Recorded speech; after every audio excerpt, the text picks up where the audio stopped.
We are so thrilled to be partnering with Hinge. Hinge is the dating app designed to be deleted. As you all know, I'm a huge Hinge advocate as I met my partner of almost 3 years on the app. Even before meeting him, Hinge was always my go-to app because I met more relationship-minded people here and had some great dates. Clearly, I haven't been on the app for a little while, but I re-downloaded it to check out some of the new features. One that stood out to me was the voice prompt, my best friend's take on why you should date me, where your friend can hype you up. Not only does this make the profile creation less daunting, but it's not always easy to see your own green flags. So to test it out, I asked Yue some fun prompts to get her take on what I could put if I was dating again. So the first one, how long have we known each other? What was your first impression of me and how has that changed? Julie and I have known each other for almost 10 years. My first impression of Julie was that she's very social, but I've learned that she has a lot more depth to her beyond the social butterfly that she is. My next prompt, what do you think are my green flags? I would say she's deeply loyal. She believes in love, curious mindset, and she is fearlessly ambitious. And then last but not least, what kind of friend am I? Julie is the kind of friend who will always have your back, no matter what. Damn, that feels nice to hear. So download Hinge and try voice prompts today. Then find someone worth deleting the app for. If you've been listening to the pod, you know I'm marking my calendar for the big sale from Last Bottle Wines, one of our wonderful sponsors. If you don't already know, they're a Napa-based online wine shop that offers 30 to 70% off retail. And the best part, there's no subscriptions, no fees, and no minimum purchase, just a daily email with really great wine. And as I mentioned, they're having a massive sale. Their marathon sale is coming up on March 28th and 29th. They flip that one wine per day rule on its head and instead offer back-to-back, two-back deals. That means wines are only up on the site for a couple minutes at a time. We got a preview order with the mini marathon package of some of their favorites, and I'm telling you, it's a sale you want to get in on. And the best part is we're offering Dateable listeners 10% off your first order with code DATEABLE. Sign up at lastbottlewines.com and use the code DATEABLE and find out why Last Bottle is the most fun way to discover and buy amazing wine. Hi, I'm Yue Xu. And I'm Julie Krafchick. We're active daters turned dating sociologists. Here to dive into everything modern dating and relationships. Welcome to the Dateable Podcast. Guess what? Season 17, officially. We're back. We are back and we never left. Yeah. It's not like back there was from nowhere. A break from our voice in your ears at all. But to us, we are back because it's official kickstart to season 17. We say this every season, but we are always right. It's like we're bringing you back another amazing, fantastic season of Dateable with new content, new guests, new ways of thinking. And we also want to thank you all for coming along for the ride. And for those of you who've stuck around since the beginning, you're champs. You deserve a trophy. 7 years. Get you a trophy one of these days. You've aged with us. And for all of our new listeners, welcome. And when you get a chance, go through our back catalog. There's just so much. We have a lot of episodes for you to sift through. Always good stuff. Yeah, we started re-airing just a couple of them, but that's 3 of 300. So there's more to go through at any time. I've been thinking about this seasons thing. We started this, with the idea of more TV and other media in mind. And some podcasts do seasons, some just continuously flow. But what I like about seasons is it is a little bit of a refresh for us. And maybe not always on purpose, but there always seems to be a theme of every season based on what we're going through, what we're hearing just in the Facebook community, on Instagram. So another plug to be part of our community in those places, because we directly feed what you want to hear into the season lineup and really think about it. We take a lot of time to think it through. It's also symbolic of our lives. We are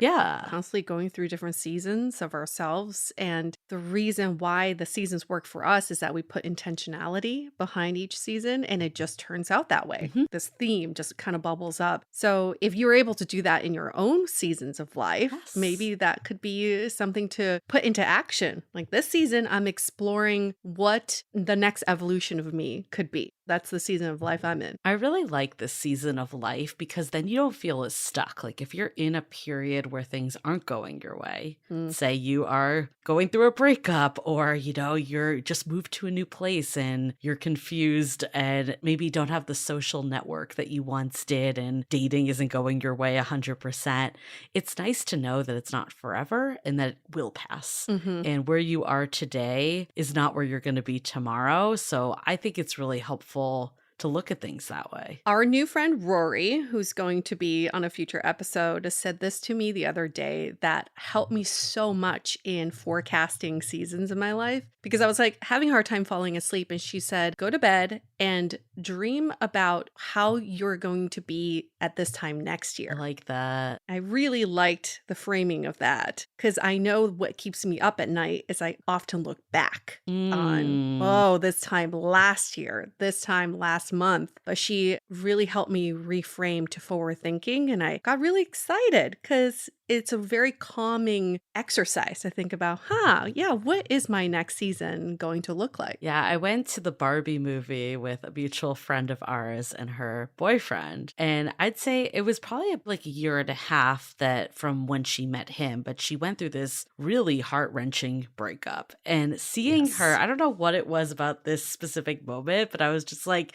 she is in such a better place. Like, even though a year ago it felt like the end of the world, and now she can look back and be like, everything happened the way it was meant to be because I'm with someone that just gets me so much more and feels much more in sync, and you can see it and you can see like the happiness and it's just palpable. So I think there's something really nice being on the outside watching people's growth too, because we're so hard on ourselves and don't always think about like, okay, each thing is a building block, especially when you're in the thick of it and things aren't going your way. Oh, I love hearing that because ultimately time does not stop for you. No. So if you're taking a pause because someone ruined your life where you feel like the world is ending, the world is not ending. It's just your own mindset that's stuck. So I like this idea that time does not stop for anybody. It just keeps going. So you can either choose to go along for the ride and see what changes are down the line or ruminate in the past. But knowing that the universe has something better planned for you down the line just makes these future seasons so much more exciting. Yeah. And speaking of future seasons, I think listening to the re-airs that we did, it also shows how far this podcast has come. Amen. And we've gone through so many different cycles. We're at a sweet 16. We're now at 17. We're in the thick of teenage years right now.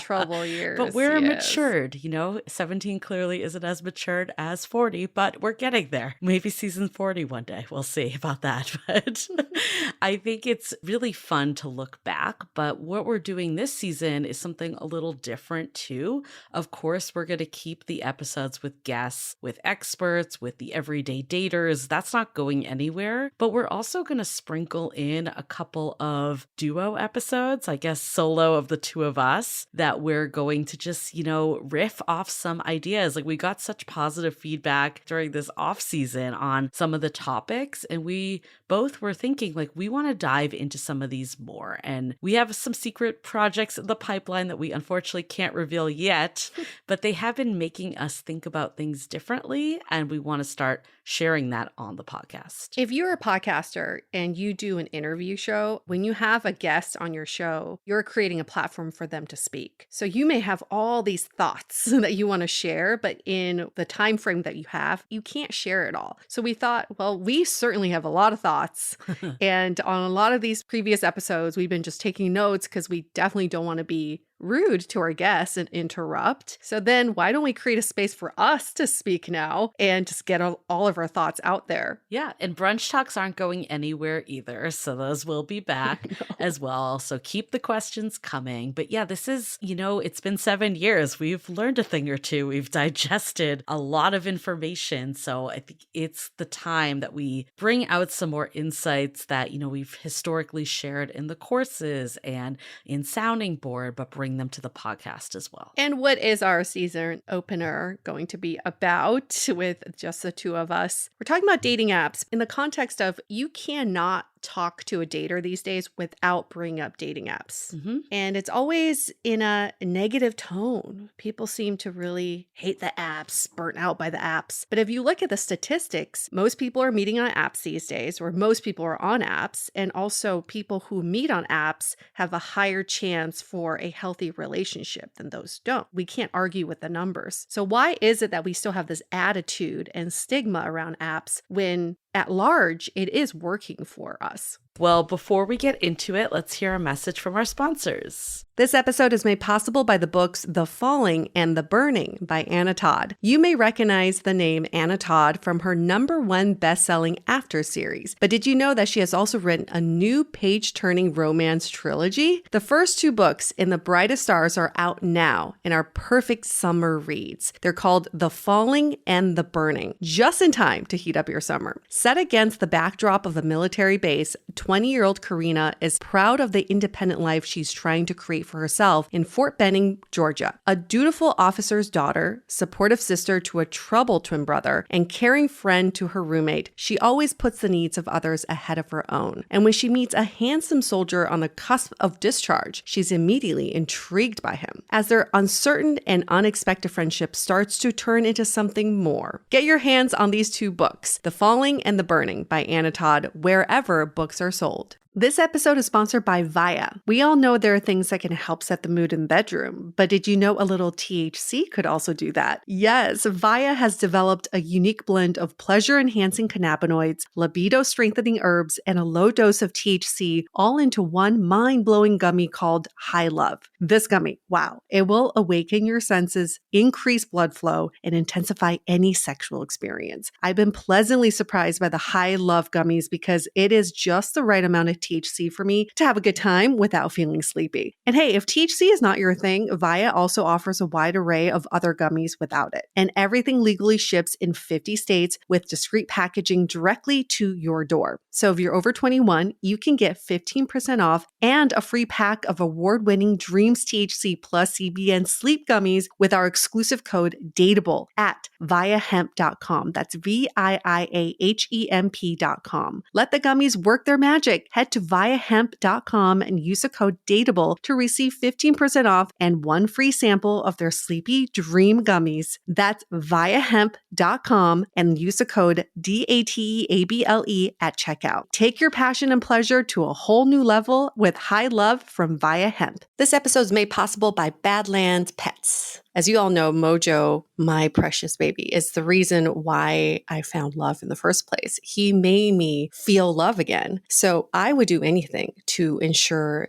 his health and longevity. And actress Katherine Heigl and I have that in common. She's helped save over 16,000 dogs through her foundation. And after doing a ton of research, she feels there's one place we can look to improve any dog's health, and that's their food. So fortunately, she found that just by adding a few special superfoods to her dog's food, she saw huge transformations in their health. So she's made a 20-minute video explaining step by step how anyone can do the same thing to see incredible changes in their dog's health. I've definitely re-looked at what I'm feeding Mojo and making sure that, hey, he only has one life to live, and I want to make sure it's the best damn life. So if you want to keep your dog healthy and happy, go to badlandsfood.com/dateable and watch Catherine's video right now. Again, that's badlandsfood.com/dateable. As you know, I recently left my corporate job and I've been in total recovery mode, all about self-care. One of my new routines is the nighttime shower before bed. There's just something about washing away the day and that reflection that's been super helpful for me. I've been using one of our partners, Osea's Mega Moisture Duo. This combo body oil and body lotion are so freaking incredible. It literally feels like I'm at a spa. I realized that the secret is seaweed and other skin level ingredients that are normally reserved for face products. And that's why I was so excited when Osea became one of our partners. And, you know, we're so grateful for partners like this because one, they keep the show going, but they're also super good for all of our listeners and for our own well-being. So if you want to have that nighttime bliss like I am doing, you can get 10% off your first order site-wide with code DATEABLE at oseamalibu.com. You'll get free samples with every order and free shipping on orders over $60. So head to oseamalibu.com and use the code DATEABLE for 10% off. Let us know which products you end up going with. Share them in social. Super excited to see what you end up choosing. I think one of our biggest mysteries is why can't people find each other on these apps? Like from our community, we've seen so many people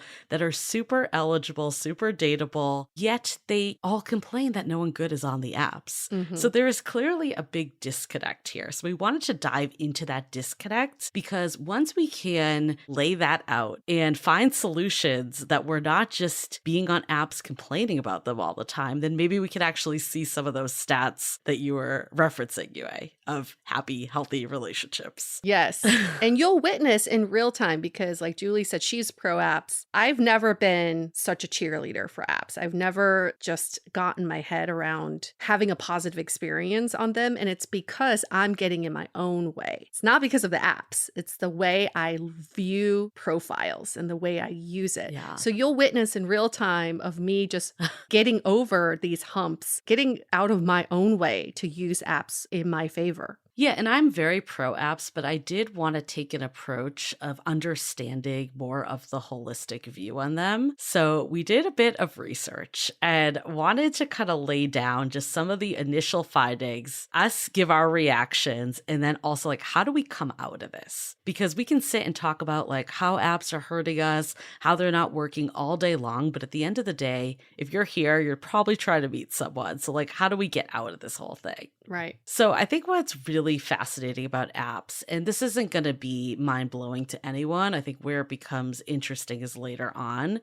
is that there's huge gender discrepancies. And apologies in advance, this is going to be more of a hetero conversation just because that's where this data is. That being said, I think anyone can benefit from where we talk about how to get out of things. Like that is universal to all. But in terms of like gender ratios, like first of all, did you know, Yue, that 75% of Tinder users are men? Like I didn't realize it was that skewed. And a lot of it is coming from India. Like that definitely skews it more. Oh. But it's still like 65-35 in the US. Yeah, that explains a lot. But that being said, what's very interesting about it is that women are the ones that have the much higher match rates because of the way that men and women use dating apps are very different. So women swipe more overall, but they're way more selective when they're doing it. So these stats kind of blew my mind. So the average female on Tinder gets 1,003 matches a year, which is 2.75 matches a day. And the average male on Tinder gets 401 matches in a year, 1.1 matches a day. And we're using Tinder too in this because that's where like research is. Like no one has done it. But think about Tinder as like the Kleenex of all dating apps. It kind of is universal across the board. But of course, there's going to be some nuance given its reputation and all that. But what's really fascinating of it is that women only swipe yes. And these numbers were varied, but it's really between 8 and 14% of the time they're swiping right, where on average, 46% of men are swiping right. So there's a really big disconnect there. So that being said, according to MarketWatch, the match rate for women is 10%, while for men, it's a measly 0.6%. It makes sense because men are swiping right more. Yeah. So they're going to get less matches and women are just more discerning with who they're swiping right on. Exactly. But this is where it gets really interesting. So there is this study, the name alone is hilarious to me. It's called Tinder Experiments 2. Guys, unless you're really hot, you are probably better off not wasting your time on Tinder. Yikes.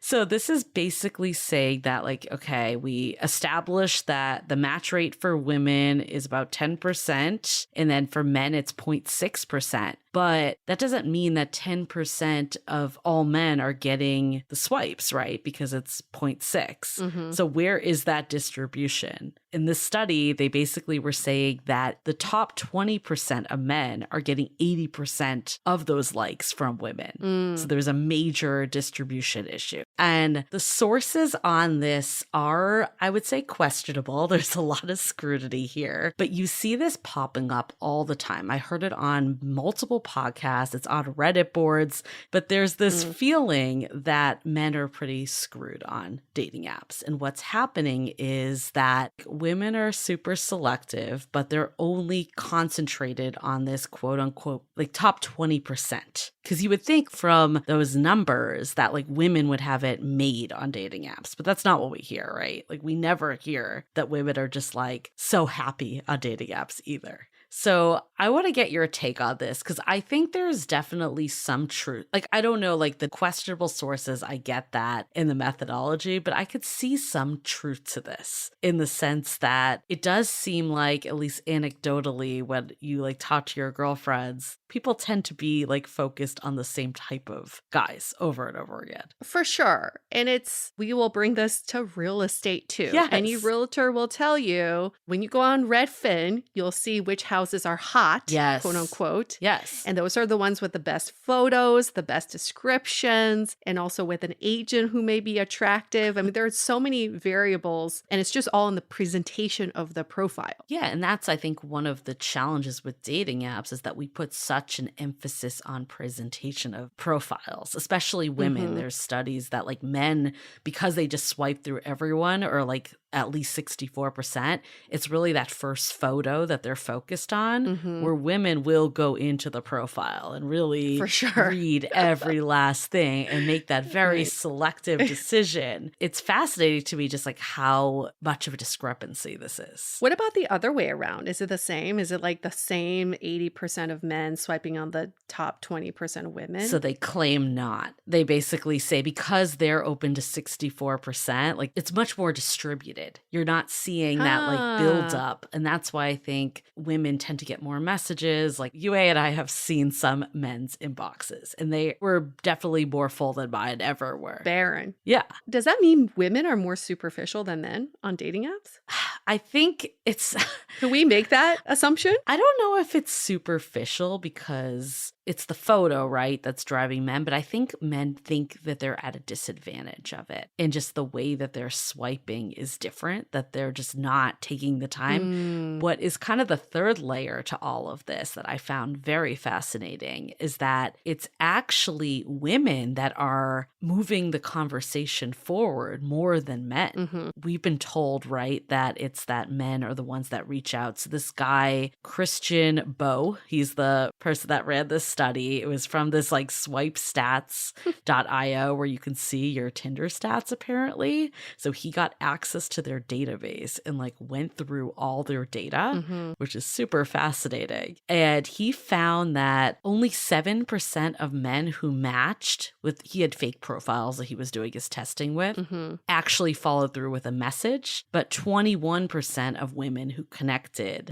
sent a message. And it makes sense because like women are looking a bit more into like the profile and really like saying, okay, this is a choice I want to make. I'm going to move forward with it. Where his hypothesis that men were kind of just, you know, excited by the pure match and then kind of left after that. Men are already giving up before they even message. Yeah. I mean, this is again, what is circulating on the internet. This is the story that's being told. I'm curious hearing it. Like, do you think this has legs at all, or do you think this is totally bogus? It's hard because I can't speak from a male experience, but I certainly have seen our friends' apps and how they use it. It is completely different because a lot of my guy friends are just happy to get these matches in the first place. And then women almost see it as a nuisance. Like, so many matches today to sift through. Let's see who I want to message first. So that I can definitely see. I also know that like OkCupid did the study years and years ago.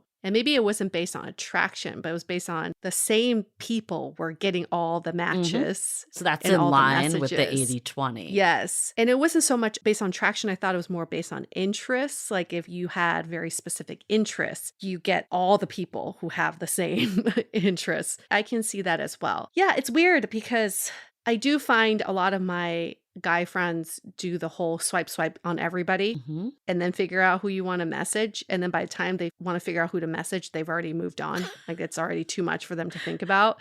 And then women are like, spending 10 minutes on each profile. Yeah. Do I want to swipe on this person? I don't know. Should I Google them? Should I look at their Instagram? And then once they've already committed to swiping, they feel like I'm definitely messaging this person once it matches, right? I do think this theory does at least explains why both parties are so disgruntled and nothing is happening. The 80-20, I'm not sure if it could be that. I don't want to say yes or no. I guess I don't have enough info to further know. But I do think that the psyche of dating apps, people think that they can get like a level above them at all times. Because when you think about it, it's like you go on, everyone's smiling at you. You feel like everyone on there wants to date you, looking you in the eyes as you go. It's like if you went to a bar, would that ever happen? Probably not. So there is this feeling of like, I have the pick of the litter. I can choose anyone I want on here. And I think that gets in people's way. Right. You wouldn't go into a bar and say, I'm going to approach like the top 1% here. Yeah. You would think, who would I be comfortable approaching? But on a dating app, the first step is we've all represented ourselves one level above already. Oh, yeah. We're already our aspirational self. Yes. And then that representation of you is now going to go out and find a match. So you're like searching 2 levels above. You are going for, I guess, quote unquote, out of your league, which is completely subjective in every sense of the word. I can see that too.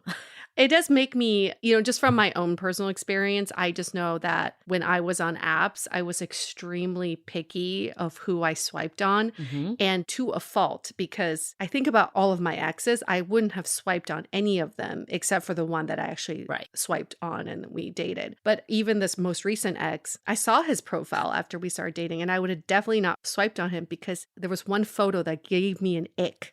You know, the ick photo? It's like, oh, that's pretty good. And then the fake running photo just gave me the ick. And it was like, cannot. If I just saw this profile, I would not swipe on it. Yeah, I think that mentality of just being extremely picky, not in a good way, can limit our chances of meeting someone great. And I think that's why apps have worked for me, is because I actually probably swipe more like a guy. Yeah. Like I would just swipe on anyone that looked good enough. And I know that sounds bad to say, but I think what it was is that I recognized the limitations because like you, people I met in person never were the people I would have necessarily swiped on that I was attracted to. And there were so many people too that I would show up and they looked nothing like their profile photo, nothing. And for better or for worse, I remember even being on a video call with a guy and then like meeting him in person and being like, wait, you don't look the same at all. So I just figured at that point, like I kind of gave up on this, like trying to find my soulmate on the app. It just was like, I'm going to use this purely as an intro and just see how the conversation plays out. And we've talked about this before of like, how do we just look at apps? Like you're going to a house party. Like, is this someone I'd invite to my house party? You don't have to decide if this is going to be my soulmate and forever partner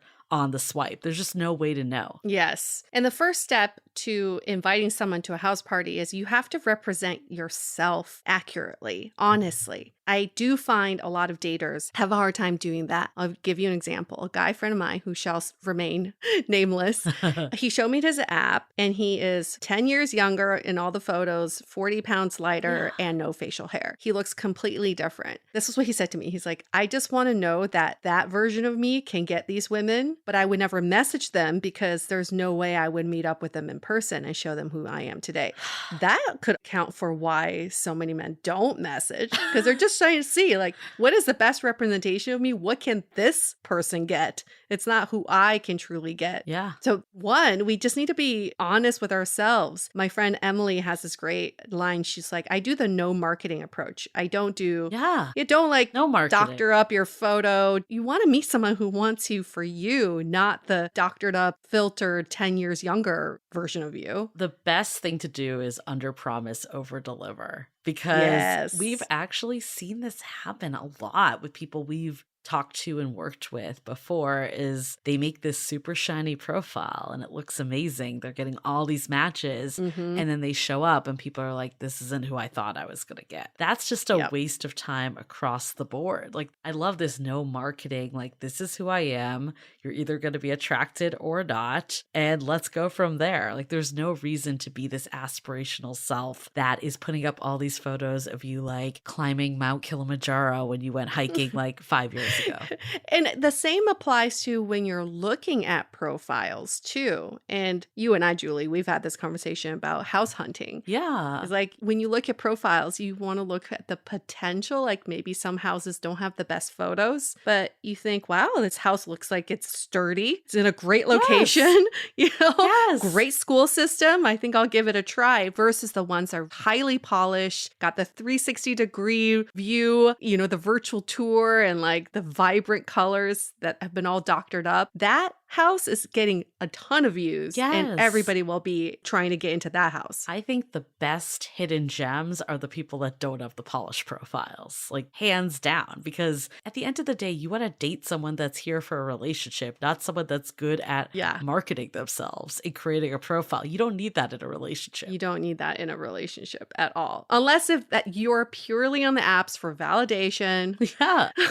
For vanity swipes, you do you. But if you're looking for a partner, you have to be honest. So I never thought I was going to utter these words, but this is what came boy. to mind for me. Do you remember that terrible book turned into a movie by Steve Harvey that like acts like a lady, think like a man? Do you remember that? Oh, I've never seen that You know movie, what I'm talking but about. yes, I know exactly what you're talking about. Again, never thought I would utter these words, but I kind of feel like this is the same. Like it's like message like a woman, I won't say lady, and swipe like a man. I think that is the silver bullet here of the best of both worlds. Because here we are. It's like, if you just acknowledge, like it's not about being picky or selective or all that. It's just purely acknowledging that you will not know from a profile. And you go through this more good enough invite to the house party mentality. Let's say women start doing this. Then more men are getting swiped on. It's not just that top 20%. And then if we adapt women that are making that message and crafting it. And I think, we're coming out of this world where women recognize that they can send that message, but it's still not the norm. And like, if we can make it the norm for men and for women, because now just no one's sending anything, like that could just get so much more conversation happening. I want to go into the psychological reason of why women don't swipe like a man. And then how I would personally get over that hump. Okay. Because I'm working through that myself.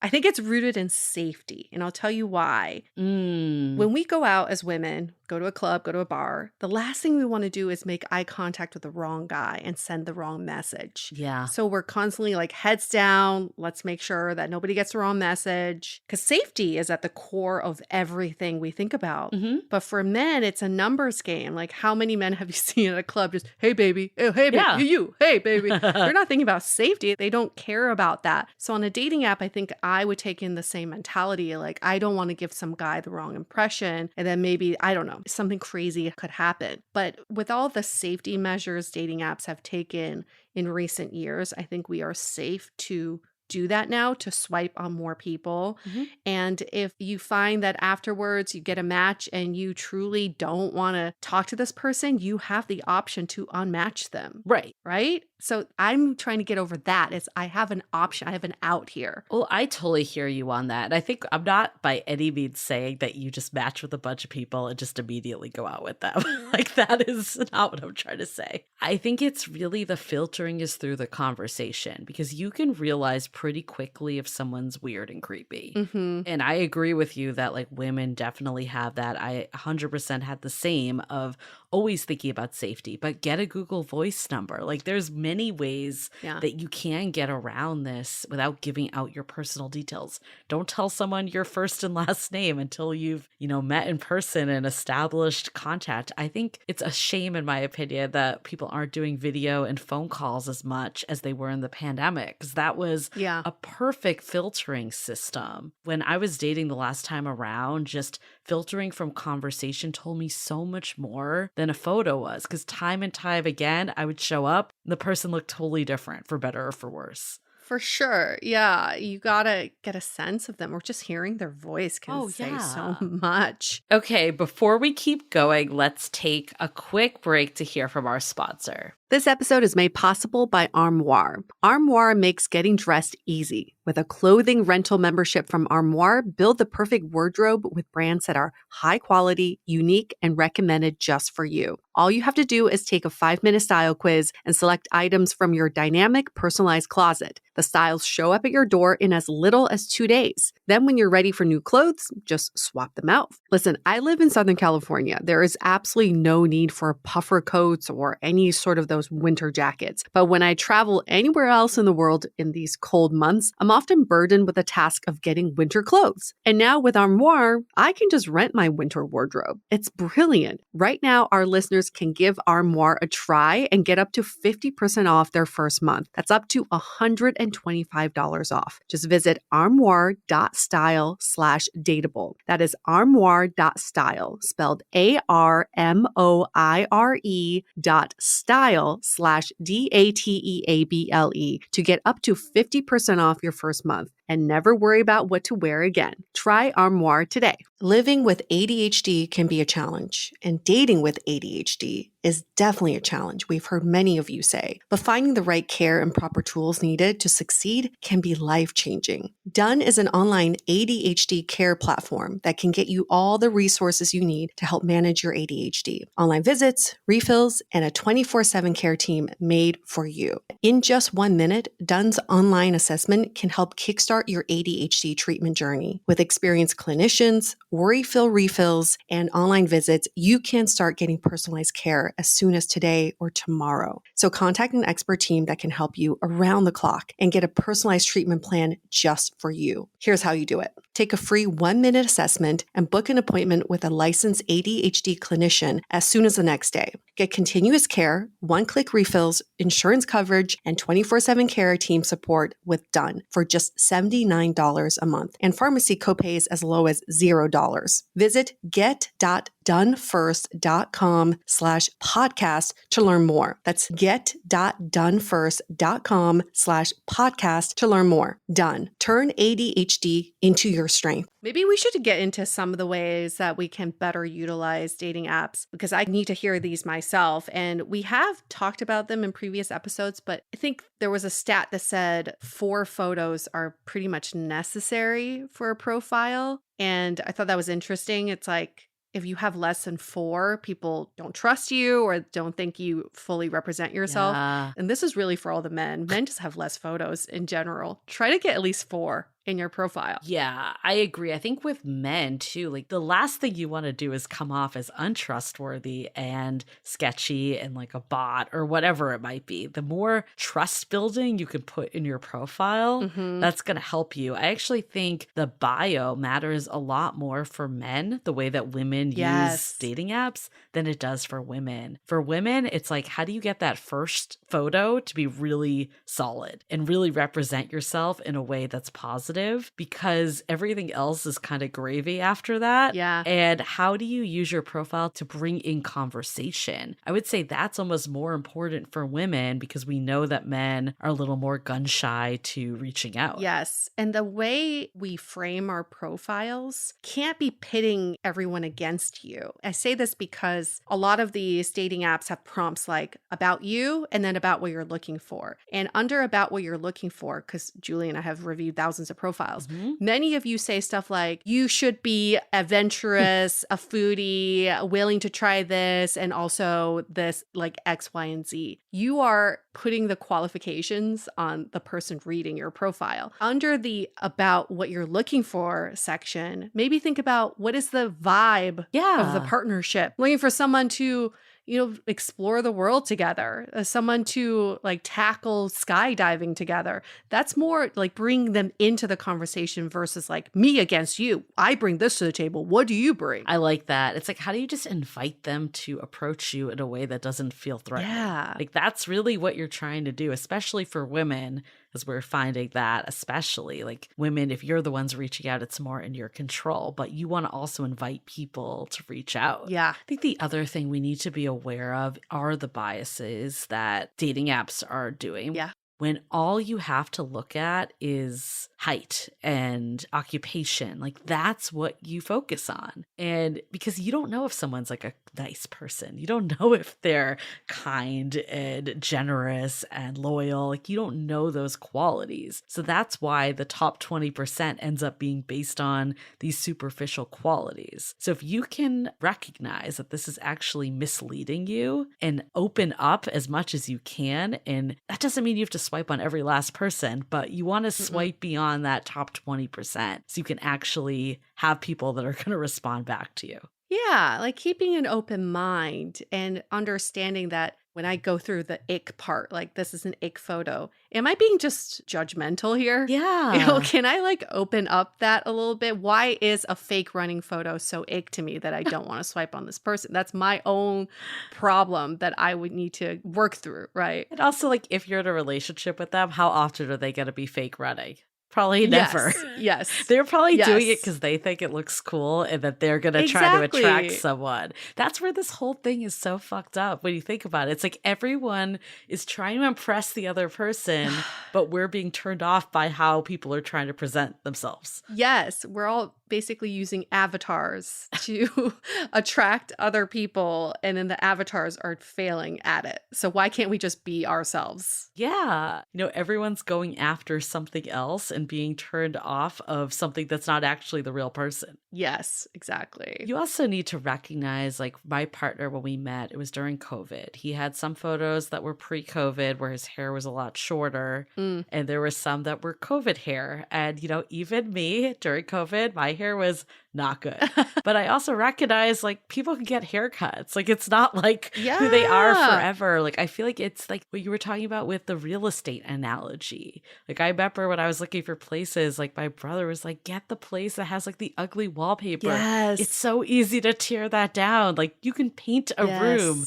Like, that is the easiest fix you can do. So I'm not saying like you should go and try to fix people. That's not what I'm trying to say. But like, be aware of things that actually like might not even be for the long term in any way. Oh my gosh, that's so true. Because when I was looking at my place, I had an ick photo. There was an ick photo that I saw, which was their Peloton in their bedroom, but it was like in the middle of the room, and I hated the placement of it, and I just couldn't get over it. And then I was like, no, that's not my Peloton. Right. Like, I can rearrange the room however I want. It's just how they chose to present this room. So yeah, there are so many parallels. I want to bring this out because I think people don't understand how much time they're spending on dating apps, and it's good to take inventory of it. So according to Badoo, which is like the largest dating conglomerate in the world that nobody hears about in the US. Isn't Bumble part of them or something? Bumble, yeah, but they never talk about it. The average person under the age of 30 spends 10 hours per week swiping. Now, it's crazy. I don't know how that makes you all feel. To me, that seems like a lot. Terrible. I was like, that's a long time to be spending on apps. And of course, anytime you spend so much time on something, you're going to get burnt out or you're going to feel not so great using it, like Instagram. Yeah. If you're spending 10 hours on Instagram, it doesn't make you feel good. Is there a way to time box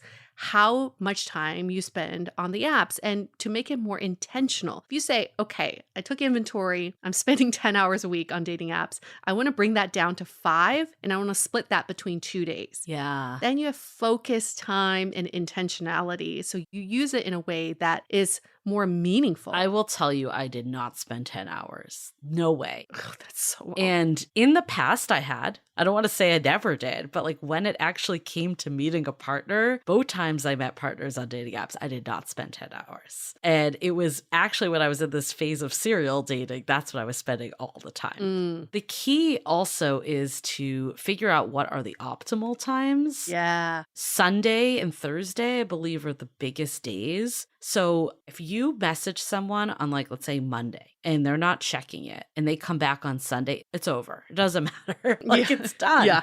It's done. Yeah. You need to start that conversation real fast. Like it needs to be like almost instantaneously, or it's just never going to get off the ground. Mm-hmm. So if you know everyone's on there on Sunday evenings because that's the day before we go back to work and no one's doing anything, that's the best time because people are actually going to be available to reply to you as well. Yes. So you might as well optimize your time and not be doing it all the time. Other hot tip is take the notifications off. Don't have that on your phone. Like there were times that I would just periodically check in if it wasn't Sunday, just to see if anyone responded to me. It was more at my control. It wasn't them controlling me. You can even go a step further and put that in your profile and say, I only check this on Thursdays and Sundays. Yeah. So the onus is on them to catch you during that time frame. And then you can have more control of your time. Like you said, if they're controlling how you use the apps, because you're constantly looking for people who are responding back, you're going to get burnt out. It's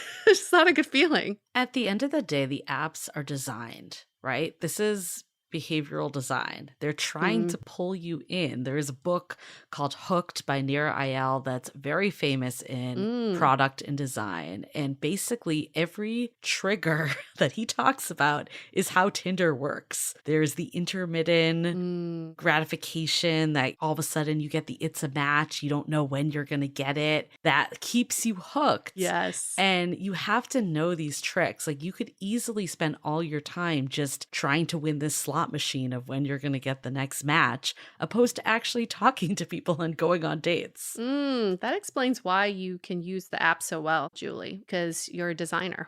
You're like, you cannot out-design me. That's basically what I do. I just take all the settings with a grain of salt, pretty much. I'm not going to say I have no criteria, because I definitely did. There were certain things that were deal breakers. Like for me, education and occupation, those were things I looked at. And I'm not saying that that's the right way to approach it, but I'll be honest that it was something I looked at in addition to the photo and just if I felt attracted.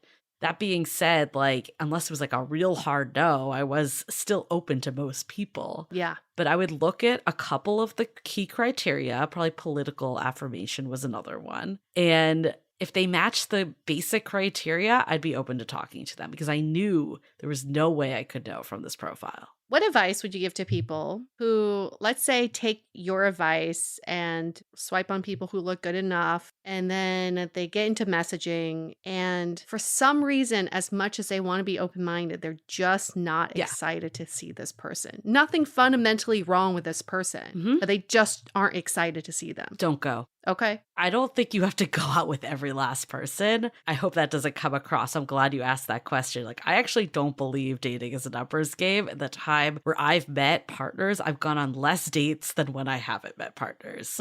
So I actually think the best time to check in with how you're feeling is that conversation. That doesn't mean it needs to be fireworks, because let's be realistic. Like, you can't tell. But if you're getting a gut feeling that something feels off, or you're just not into this person, or you can't see it ever happening, and same for swiping, like the house party mentality. We're not saying to swipe on every last person. If you're like, this is never going to work in 1,000 years, or I have zero attraction, save both of your time. Like, there's no need to swipe on every last person, but it's just being a little more open, knowing the limitations that these apps have. That's so important for people to hear, because I hear too many of you saying, I'm going on this date anyway, you know, I'm keeping an open mind, let's see what happens. And then chances are you come back and you say something like, yep, confirmed how I felt. Being on the other side too, why would you? No. You wouldn't feel good if someone wasn't excited about meeting you and then they show up with that attitude. You're already at a deficit. Yes. I think you can be curious. Like, if there's something that feels off to you, you could ask more. Also check in with yourself. Like we were saying earlier, like, am I projecting something? Like the running example, like, is this something that I need to get over, or is this actually a problem? But if your gut is still telling you like, this doesn't feel right, or this is not the type of person I see myself with, save both of your time. Okay. I like that. And same with conversation. People will complain like, oh, it's like pulling teeth to talk to this person. I mean, if you really feel strongly about someone, you could always propose a phone or video call. That's like the way that you know, because messaging can be weird. But if you really feel that way, like, why would you want to go on a date with someone where it feels like it's pulling teeth to have a conversation? I want to get your thoughts on this. Because different apps attract different types of daters, do you think it makes sense to focus on just one app based on what you're looking for? For example, Hinge is known to be the app with the most second dates. If that's what you're looking for, just stay on Hinge and not go on Tinder and Coffee Meets Bagel and all the other ones that are out there. I think you need to find the one that works for you. I don't think you need to be on every single app, but which one do you not hate going on? Because that's going to make it a lot more pleasant than if you dread it. I had to get rid of Tinder, I'll be honest. Like I could not keep it because I would just get these crazy messages from people and I just like made me feel gross and unsafe, right? So it's easier to do like the house party mentality when you feel like you're in a safer environment. I don't know if I would do that on Tinder, for instance. I think it comes down to maybe not the reputation of them, because I do think every app is so different based on your city or your demographic. That being said, it could be something you try out. Like I think you try out one or two, see which one you're feeling like you're getting the best results from, in the sense that like you're either getting matches or you're getting conversations started, and then check in with yourself, like which one do I actually maybe semi-enjoy being on and don't absolutely hate the entire process, and then double down on 1 to 2. And then in the same vein of narrowing down on apps, what are your thoughts on paying for apps and what that says about someone else who's paying for the app? Because here are some stats on the percentage of paying customers per app. 51% of people on Tinder are paying customers. Wow. Which I thought I'm shocked. Yeah. 32% on Bumble, 31% on Match, 28% on eHarmony. Yeah. And then Hinge is actually kind of towards the bottom, 20%. I mean, personally, I paid for Hinge. Okay, this is where I realized it was worth me paying for it. This is my anecdotal story, so apply this for yourself. But I realized that I couldn't be limited to having like 10 swipes or something. I forget the exact amount, but it was a limited amount of swipes. Because at the time when I was dating, you know, I had a day job, I was doing Dateable. It's pretty busy. Like I didn't have 10 hours a week to be on apps. So for me, it was more time effective to go on a Sunday and have unlimited swipes and be able to talk to those people. At the time, I think it was like $6.99 a month. I think it's gone up significantly, but it was worth it to Inflation. me. That being said, like when I talked to my partner about it, he actually found it the opposite. It kept him motivated to do it every day, and it was less overwhelming to have unlimited. Oh, I see. So he liked having the cap. So I think it actually comes down to your own habits and what's going to work the best for you. And what actually is in line with the way that makes the app not terrible to use. That's a good point. Yeah, it's like what your preferences are, and you know yourself best. Yeah. OkCupid reports that the sweet spot for online dating messages is between 40 and 90 characters. And when I think about what 40 to 90 characters is, it's just enough to say hello and to ask a question with some substance. Did you find that to be the case for you?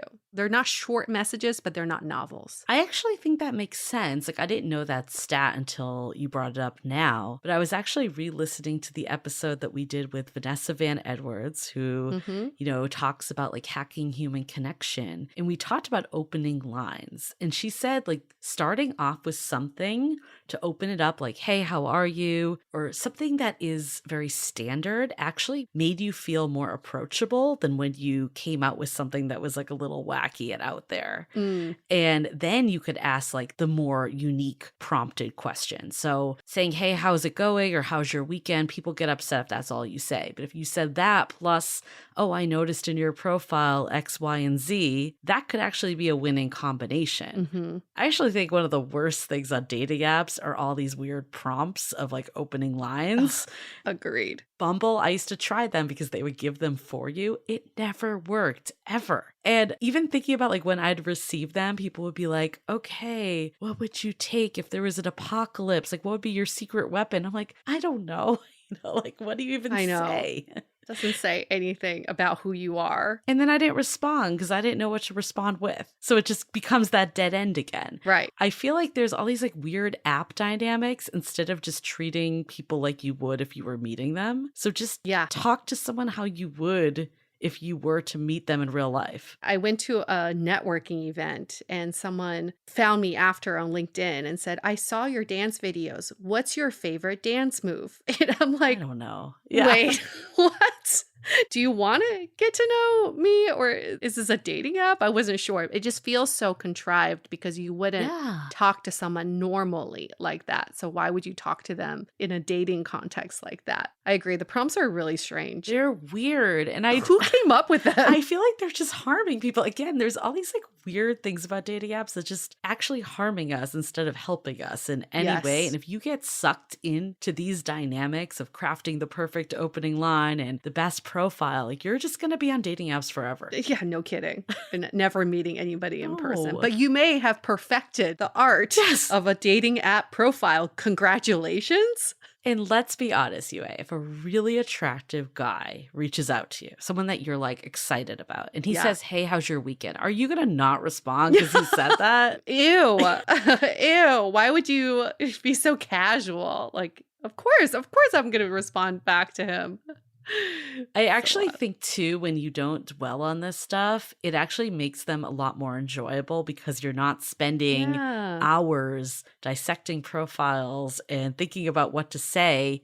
You're just living life. It's an extension almost of if you were to meet people. That's really what they are, introductions. Yeah. And you've always said that. I always felt that was such a great way of looking at it. It's not a soulmate introduction machine. It's purely for you to expand your network and meet new people. That's it. You would never apply the same standards and filters in real life. You wouldn't be like standing on the street. You have to be 5'10" and a half and have this degree and do this to talk to me, to even talk to me on the street. Like that would never happen. Right. That's such a good point though. And I think we need to remember that like as people are swiping to be like, okay, if I met this person randomly, I wouldn't know this information. Let's pretend I don't have this information, you know? I actually have heard from people saying that Fields, you know, it's a non-monogamous app, so take it for what it is. But I guess there's a lot less emphasis on like height and different attributes. That's good. You know, we did this episode actually with Rayanne from the Confident Collective, and she was saying that she was a heightist and always would fixate on it. But then when she used this app, she wasn't asking or thinking about it because it wasn't there. And that's so important to remember. Again, it goes back to find the app that works for you, that you enjoy and look forward to using. And I hope what else comes out of this conversation is that we feel empowered to change the statistics. Let's not be bound by them just because women get more matches and the top 20% blibbity blah doesn't mean that we can't change it all. I mean, there's some stats that are infuriating to me. Like, for example, women who are 21 get the most messages on apps.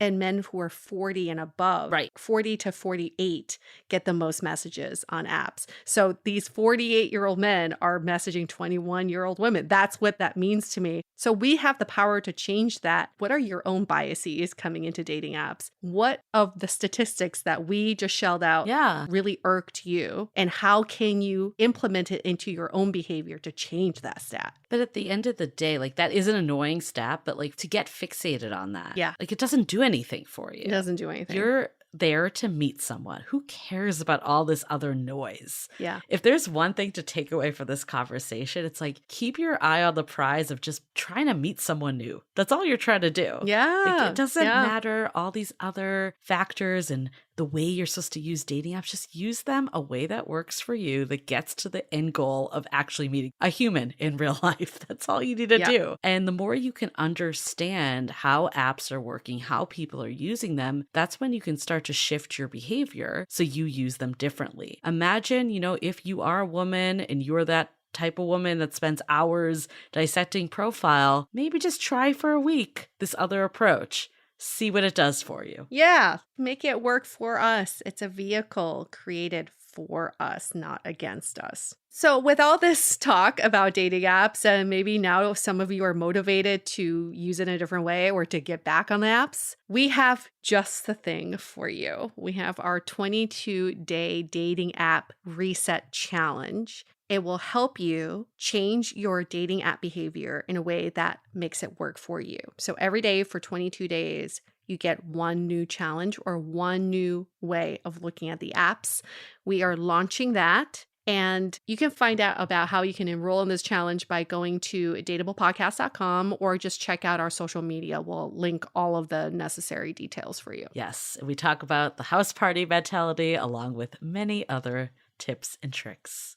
Well, I'm so glad we got to unpack that. It's been top of mind for both of us. And yeah, we did it. Love talking about this topic. Again, we are so happy to be back for season 17. If you have any topic requests, guest requests, questions for Brunch Talk, you can always email us hello@dateablepodcast.com or DM us on Instagram @dateablepodcast. Or better yet, leave a rating and review on Apple Podcasts, 5 stars. And in the body of your review, tell us a request for an upcoming episode, and we will bump that to the top of our request list. On that note, we're going to wrap up this episode. Stay dateable. The Dateable Podcast is part of the Frolic Media Network. Find more podcasts you'll love at frolic.media/podcasts. You can follow us on Instagram @dateablepodcast and visit dateablepodcast.com for access to all the episodes and our premium programs. Also, make sure to subscribe today if you haven't already on Apple Podcasts, Spotify, or your favorite podcast platform, so you are the first to get all the latest episodes. And most importantly, stay dateable.